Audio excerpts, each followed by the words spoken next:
Welcome to the Frank Chateau Show, where we talk about cultures and history from Ghana and relate them with cultures and history from around the world.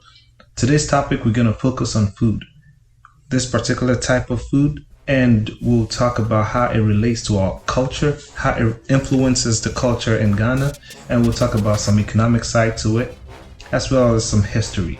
Before I continue, do not forget to put that shit tall on anything.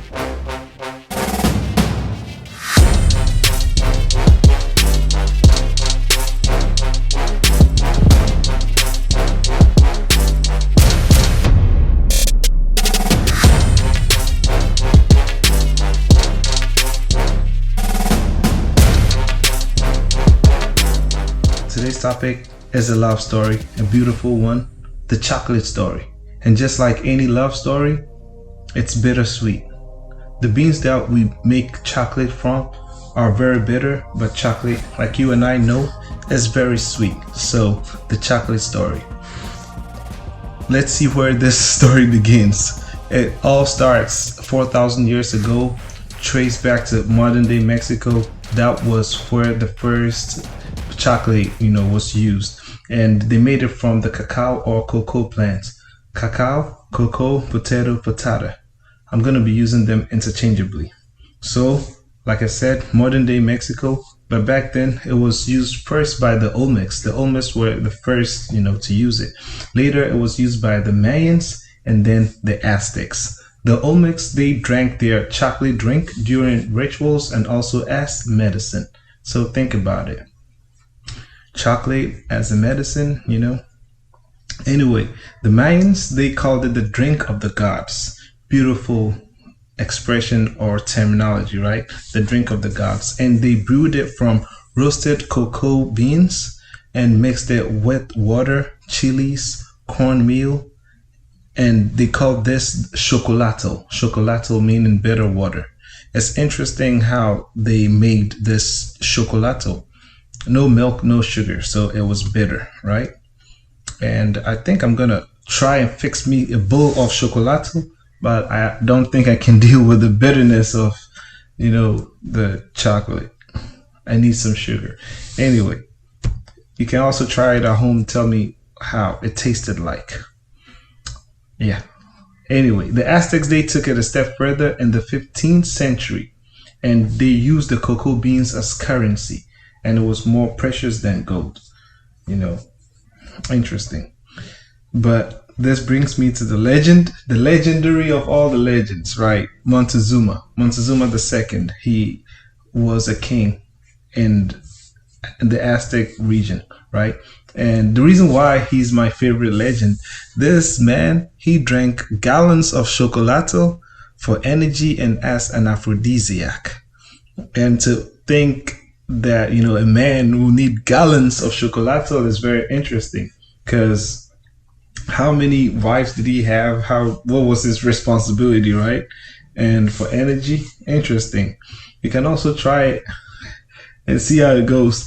It's on you. Disclaimer, I'm not here to give any medical advice, nor am I a medical professional. Right. In my next life, though, you can call me Montezuma or come get Montezuma. Now, let's talk about some health benefits of chocolate, chocolato, right? So it's known that chocolate is the healthiest food on the planet. This beats all the superfoods out there. It contains theobromine. Theobromine is like a stimulant like caffeine, right?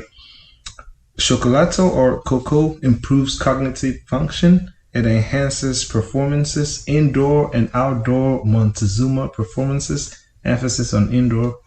It boosts mood and promotes overall cardiovascular health.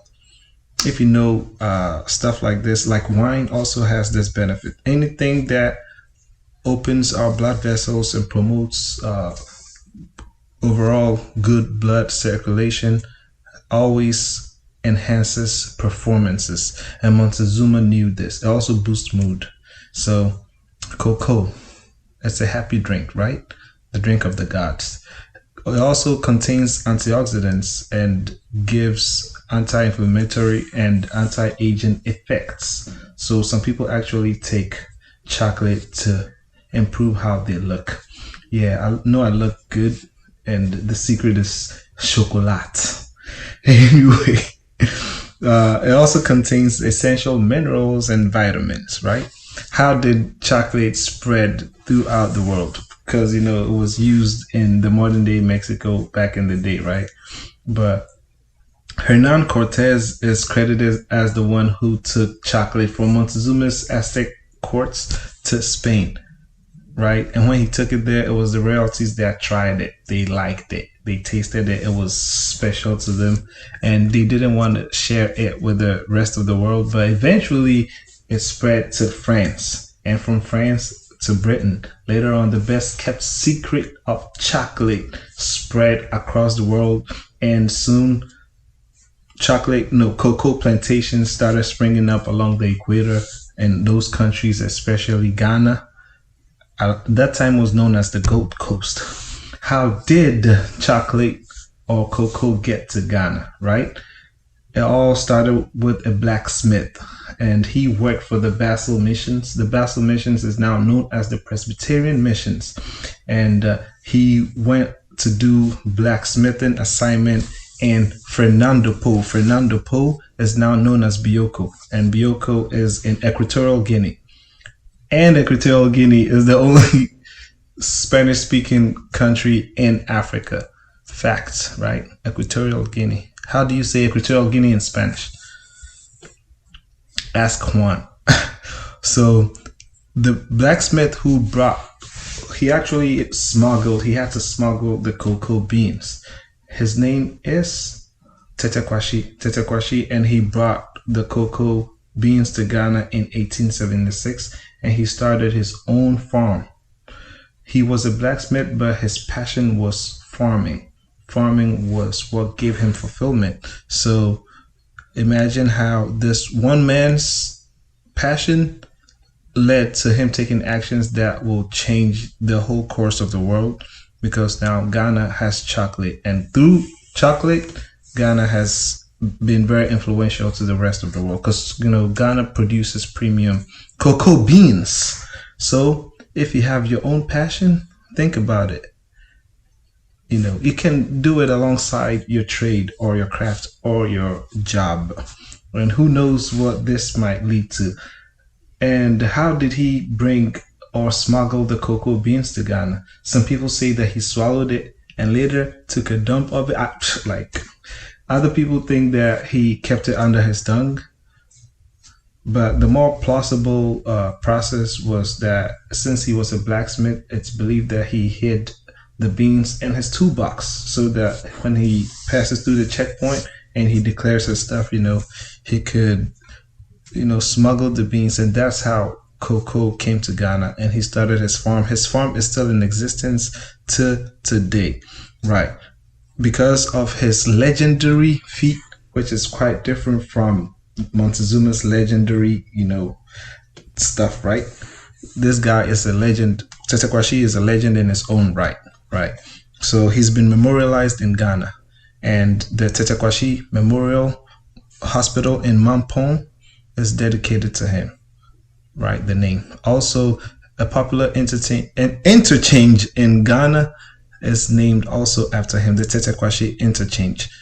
And Ghanaian Lebanese architectural company they've partnered with the Ministry of Tourism, and they want to create a state-of-the-art modern cocoa museum, the Tetekwashi Cocoa Museum, as a tourist site. Hopefully they will cut the sod and start building the museum. It's going to be spectacular. They have a video of it. I forgot the term, but hey, you get it. Now let's talk about some cocoa and economics, coconomics, right? How does cocoa affect our finances and our livelihoods? So the leading producer of cocoa beans in the world is unfortunately not Ghana. It's supposed to be Ghana, but Ivory Coast kicked our butts In 1978, they became the leading producers of cocoa, and they produce 40% of the world cocoa beans. Ghana is second, and we produce 16%. Roughly, averagely, Ghana and Ivory Coast produce about 60%, sometimes more, of the world cocoa. But how much do they make out of this whole industry? The global cocoa industry in 2021 was worth 46 billion United States dollars. I'm gonna have some figures. Don't get bored, but ride with me. You'll be fine. In 2022, this year, it's projected that the industry will grow to 48.9 billion United States dollars. And by 2029, it's going to grow to 67 billion US dollars. I would like to earn me, a portion of the 67 billion. We can start our own project company, call it what you like, call it the Montezuma Special or the Montezuma Secret. We can make the chocolate or the cornmeal and the chocolate and tell them that, the tagline will be like, experience your Montezuma in your inner Montezuma. That will make more sense. And I think people will buy it because I feel people need them. People need lawyers. I remember I visited a home in Ghana, and I saw this bag of chocolate powder, cocoa powder, and it was the more authentic one, right? And the brownness of it is different from the regular chocolate that we see. And I tried it. It took more scoops than necessary. I was a little greedy about it. The thing was very bitter because it didn't have sugar in it. I thought it was like, Milo, right? But it wasn't. It was very bitter. But the woman in the house was like very nice, very welcoming, very excited all the time. And I don't know why. Maybe it has something to do with the chocolate, the cocoa powder. But hey, I guess we'll never know, right? Anyway, so this year, 2022, the world cocoa industry is going to be worth 48.9 billion, right? United States dollars. How much is Ghana projected to make in 2022 out of this 48.9 billion United States dollars? Sadly, not even up to a billion. Ghana is projected to make 454 million United States dollars this year. I think COVID had something to do with the fall of the global industry worth of the cocoa. For some reason, I think it has to do with COVID. But anyway, so Ghana makes 454 million, and compared that with Hershey's. Hershey's makes about 3 billion every quarter. This year, they are projected to make about 8 billion. And other companies like Mars and Nestle are also big players in the chocolate industry. Unfortunately, when you study the value chain of cocoa, there's more value in finished or processed goods than the raw cocoa beans. Unfortunately, that is not even unfortunately, that is how it's supposed to be, right? So Ghana and Ivory Coast don't make as much as they should because we keep shipping out the beans in its raw form. We've been doing that since colonial times. They trained us to push them out in the beans form, and we are still doing the same thing. Imagine if the management of, let's say, Hershey's, right, was running Ghana cocoa. Do you think we're going to be making more than 454 million or less? Or it's going to be the same? You be the judge. Now, some farmers in Africa, especially Ivory Coast and Ghana, they earn as low as $2 a day. Some people even earn lower than that. Because of this, the governments of both countries, Ivory Coast and Ghana, decided to raise the price floor of cocoa. And this seeks to increase the earnings of the farmers by 30%. They call it the LID, Living Income Differential. It's a cocoa premium of $400 for per every ton of cocoa beans. So you buy a ton of cocoa beans, you're paying $400. After they announced this, the cocoa industry traders noticed that an unnamed source had purchased so many cocoa beans in the futures market that the prices rose by more than 30%. So someone was trying to avoid paying the LID. And who was the main culprit? Hershey's. Hershey's was the main suspect, not the culprit, right? It was suspected that Hershey's was responsible. So the government, they wrote a letter, naming Hershey's to be the main culprit. But Hershey's say something along the lines of, hey, we're not guilty of that. Look, we care as much for the cocoa farmers that we even decided to go back as 2019 to pay on each bag of cocoa beans that we bought from your country. We've been paying the LID. We've gone back to pay LID from 2019, 2020. I don't know even if 2018 is part of it, but they've been paying it. So why will they do this thing, right? Also, they said something like, you can check current purchases and compare it with our past purchases. We're buying around the same volume.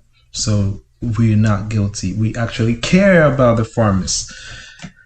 So that is that. Like I said, the value in cocoa beans, the value in the cocoa products is more in the finished products than the raw products. So the president of Ghana, he announced in Switzerland in a conference with all the big players of the cocoa industry, right, that Ghana plans to increase more cocoa processing at home so that the Ghana economy will earn more, like 30% more than it's earning from the cocoa that they produce. So this will actually be a good thing for the Ghana economy as well as the Ghana cocoa industry as a whole. The companies that produce chocolate or process cocoa in Ghana to make chocolate, cocoa powder, cocoa butter, and stuff like that, including Golden Tree, Oman Hene Cocoa. Oman Hene Cocoa, they make it here and they make it in Ghana. I was speaking like I'm in Ghana. They make it in Ghana and ship them to Wisconsin to sell in America, right? They also have Niche Cocoa and Fair Afrique. These are the major brands that make or process cocoa in Ghana.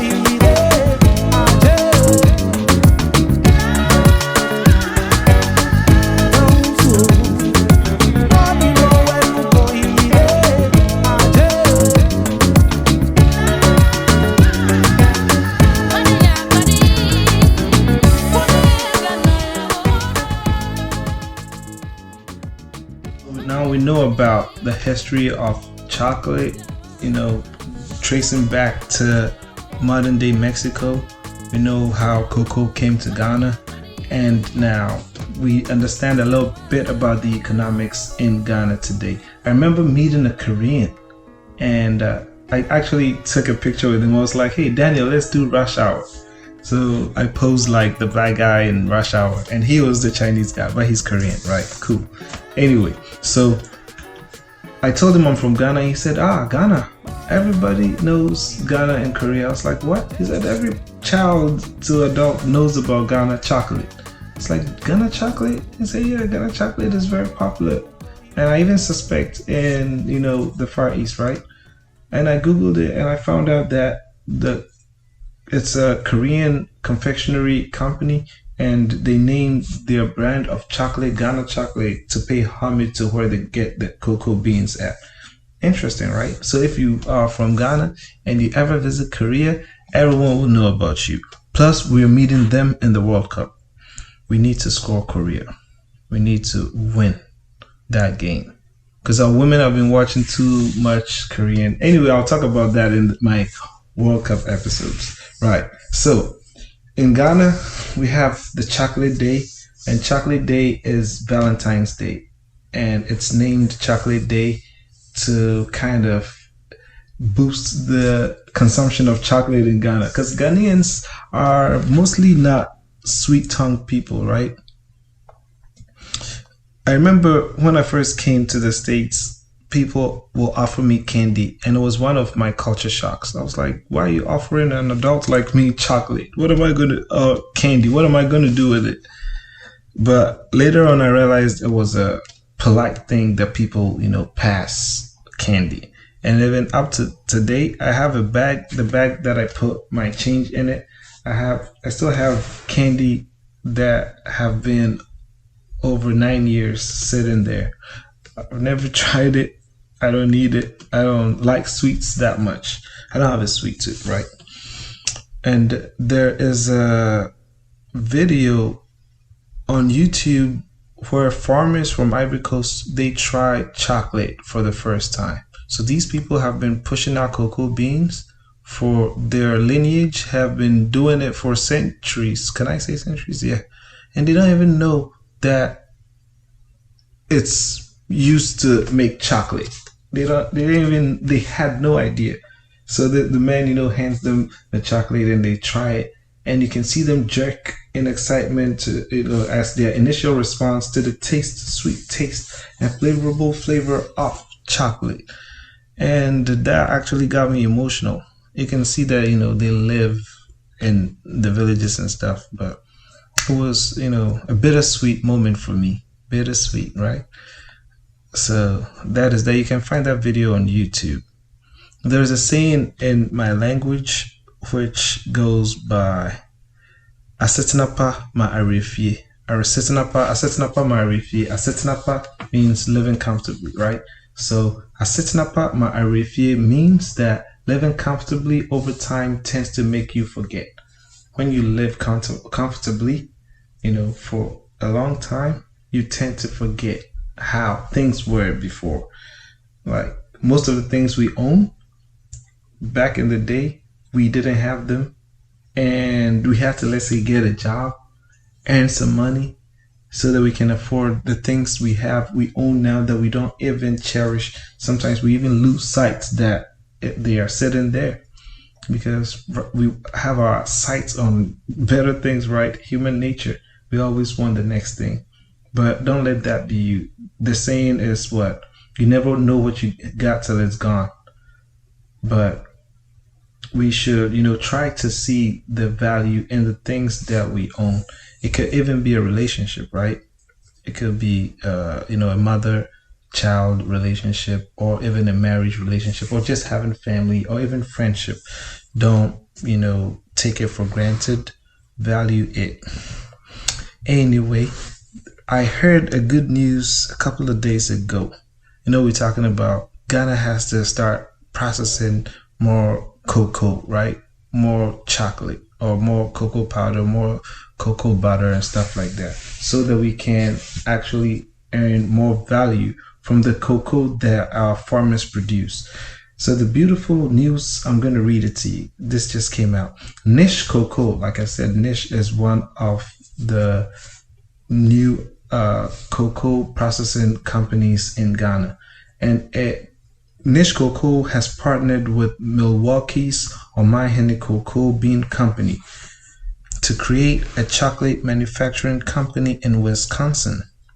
So Niche was founded by Edmund Poku in 2007 in Ghana, right? And Stephen Wallace also founded the Omahene Cocoa in 1991. Stephen Wallace, he's a white guy, right? He first founded this Omahene Cocoa in 1991, but his first visit in Ghana was when he was 16 years old. So they're bringing foreign investment from Ghana to the United States. And this is actually, when I heard it, it actually made me happy.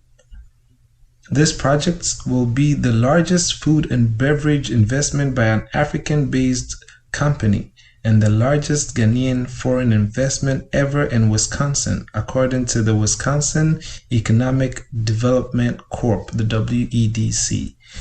So thank God we're making progress in our cocoa love story. Hopefully Ghana, Ivory Coast, Nigeria also produce some, and even Cameroon. Hopefully we're gonna start investing more in the processing of it. The truth is, it's hard to process chocolate in Ghana or process cocoa in Ghana, right? Because of the cost of exporting or importing in Ghana, importing things like milk and sugar, which is essential in making chocolate. It's very costly for locals to, be importing products like that. That's why it kind of deters people from investing in cocoa processing. So this attempt or this step by Niche Cocoa and Omahene Cocoa is actually a good thing, because now they're going to be processing them here. They're already, building their manufacturing company or building, right? Their factory. And they're going to have all the milk here and all the sugar here because everything is affordable in the United States. So this is actually a smart move. I've been looking forward to a project like this for a long time, and it actually got me excited. You can read about it online. And I think Edmond Poku and Stephen Wallace, you guys are doing something dope. You guys are onto something, and hope that I'll see a company, compete with like Hershey's, Mars, and Nestle eventually, right? It will take time, but this is good. This is good stuff. Follow me on Facebook or Instagram as Come Get Frank, and also you can find me on TikTok. And if you're watching this on YouTube, smash the like button, like they say, right? Subscribe, and I'm gonna be putting out a lot of things about culture and history from Ghana, like I said, and relate them with history and culture from the rest of the world. My name is Come Get Frank. You can call me Frank Montezuma II, and catch you next time in another episode of the Frank Shit Talk Show. Don't forget to put that shit talk on anything.